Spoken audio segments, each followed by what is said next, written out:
Iya, minasan, welcome back again with Mr. K di sini.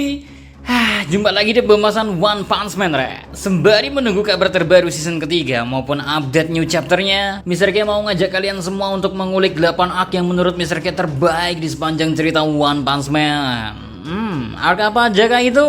Langsung aja kita menuju ke kontennya aja, ge. Let's go. Number 8, Super Fight Arc. Arc yang menjadi daftar pembuka di konten kali ini ya adalah Super Fight Arc. Konsep yang tak biasa dihadirkan pada arc tersebut. Sebab kita nggak berfokus pada pertarungan antar pahlawan melawan monster aja, melainkan kita diajak untuk melihat turnamen bela diri yang diikuti mereka yang berbakat. Kalian bisa menjumpai di anime season kedua episode 6 sampai 9 ataupun di manga pada chapter 66 sampai 77. Di sini ya ada tingkah laku unik dari Saitama menyamar sebagai Charanko untuk mengikuti turnamen bela diri. Sebab Charanko terluka sebelum turnamen tersebut diadain, dan seperti yang bisa dibayangin ya, Saitama selalu bisa mengatasi musuhnya dengan mudah. Terus karakter yang menjadi pusat pada turnamen ini yakni Shiryu. Ia mengalami karakter development cukup baik, berawal dari ahli bela diri yang sombong, usai dipermalukan sekaligus diselamatin oleh Saitama. Shiryu pun memiliki tekad baru untuk menjadi seorang pahlawan, dan tak lagi meremehkan kehadiran sosok pahlawan, re. Informasi soal sel monster juga udah mulai dibahas di sini sih, yang menjadi bridging dari arc besar selanjutnya yaitu asosiasi monster arc. Number 7, Hero Hand Arc. Posisi ketujuh ada Hero Hand Arc. Arc ini mengisahkan Gar yang mempunyai tekad untuk mulai menjadi pemburu pahlawan. Sebagai sosok villain baru ya, kita diperkenalin bagaimana kekuatan Garo, re. Buat menyimaknya, kita bisa menontonnya di season kedua episode 1 hingga episode 2. Kalau mau baca versi manganya ya bisa melihatnya di chapter 40 hingga 41. Garo di sini berhasil diberikan satu momen yang sangat menarik saat dirinya berhasil mengalahkan salah satu pahlawan kelas S, yakni Tank Top Master. Walaupun sebenarnya Tank Top Master sempat unggul telak, namun terdistraksi oleh wejangan dari Mumen Rider sehingga Garo mampu mengambil momennya. Lalu kabar kekalahan Tank Top Master ini sempat heboh, tak terkecuali Saitama merasa penasaran, ditambah pemburuan Garo yang makin terang-terangan. Saitama mengira Garo akan jadi lawan seimbang baginya, padahal ia dan Garo sempat bertemu saat Saitama hendak membeli rambut palsu, kemudian berhasil membuat Garo pingsan cuman dengan satu pukulan.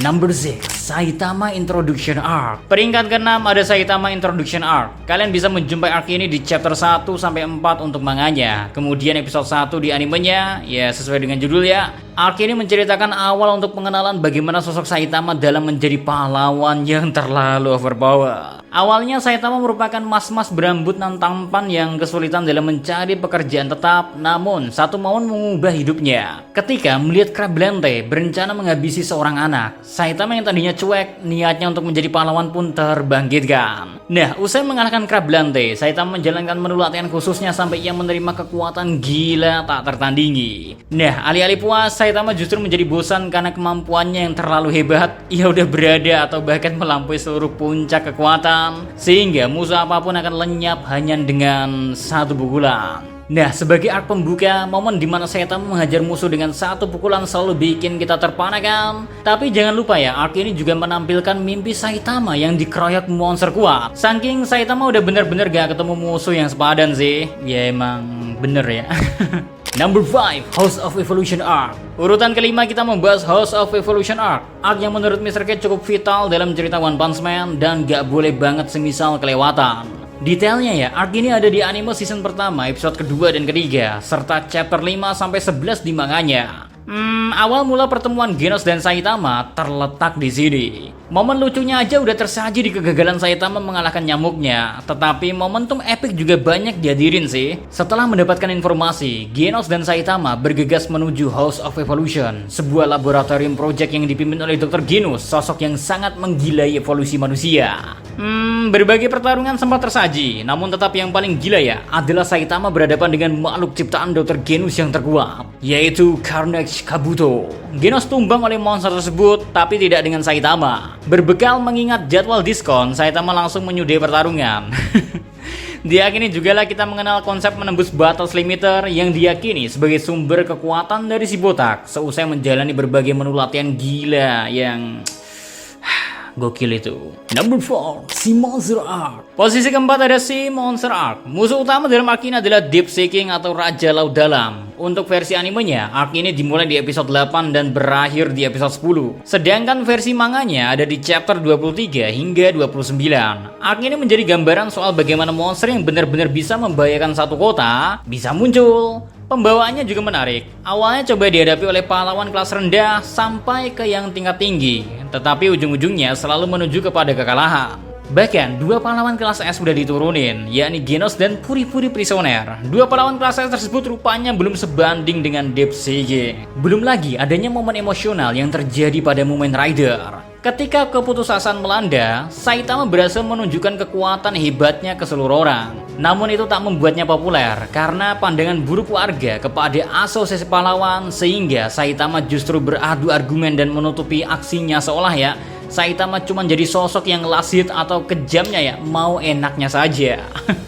Karena Saitama berdalih si monster udah melemah sebab sebelumnya dilawan berbagai pahlawan. Gila sih, Saitama tahu dia. Keren you si botak. Number 3, Monster Right Arc. Urutan ketiga adalah Monster Right Arc, alias penyerangan awal yang dilakuin asosiasi monster untuk melawan para pahlawan. Jadi ya, berbagai monster yang biasanya bergerak secara individual, kini bergerak secara menyebar dan membuat kekacauan di berbagai sudut kota. Sampai-sampai pahlawan sendiri kesulitan dalam mengatasi permasalahan ini. Terlebih, para monster juga membawa sel monster. So, memang ada misi terselubung para monster ini agar mendapatkan sosok baru di pihak mereka dan memperkuat asosiasi monster.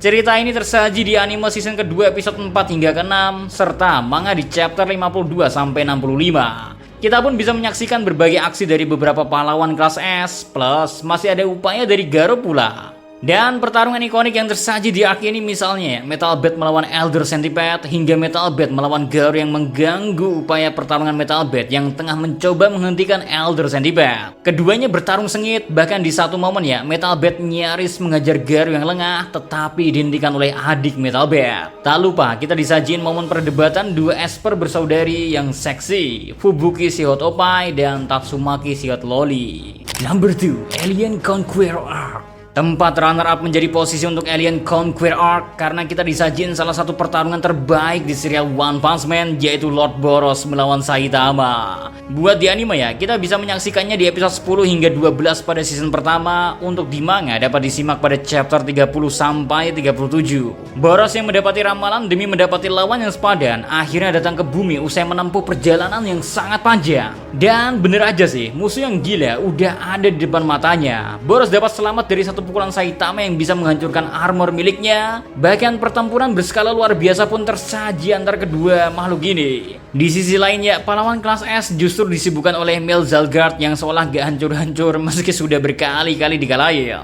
Pertarungan Boros melawan Saitama jelas melampaui pertarungan kecil-kecilan pahlawan kelas S. Saitama sampai dipendalkan ke bulan sebelum akhirnya Saitama mengakhiri perlawanan Boros dengan pukulan yang istimewa. Monster Association Arc. And yang menempati arc terbaik sejauh cerita One Piece dimulai tentu saja ya Monster Association Arc. Dimulai dari chapter 78 hingga 170. Yaps, menghabiskan 92 chapter menjadikan arc ini sebagai yang terpanjang dari seluruh arc pada manganya. Setidaknya untuk sekarang ini sih. Di sini ya berkumpul semua monster-monster kuat maupun pahlawan kelas S yang dibuat kesulitan. Poin terbaik dari arc ini jelas ada 3. Pertama, terspillnya eksistensi God yang kemungkinan jadi villain boss di serial One Punch Man. Kedua, munculnya Blast setelah selama bertahun-tahun sejak One Punch Man rilis selalu menjadi misteri. Hebatnya lagi kita disajikan pertarungan Blast yang rupanya berkaitan dengan gravitasi. Dan yang ketiga, tentu saja pertarungan skala semesta antara Cosmic Garo melawan Saitama mode marah karena Genos sudah dihancurkan Korea. Pertarungan keduanya berlatar pada salah satu satelit Jupiter dan menimbulkan kerusakan gila di sono. Saitama akhirnya menang dan menerima permintaan tolong Garo untuk kembali ke masa lalu agar memperbaiki semuanya sebelum terlambat. Gila sih ini sih. Oke, kayaknya itu dia deretan 8 arc yang udah Mr. K pilihin sebagai yang ter-the best dari yang ter-the best di serial One Punch Man. Menurut kalian mana arc terbaik di One Punch Man, re? Sampaikan pendapat kalian di kolom komentar, oke? So, see you next time. Adios, Karemelos. Stay safe everyone. Salam Hadi Media.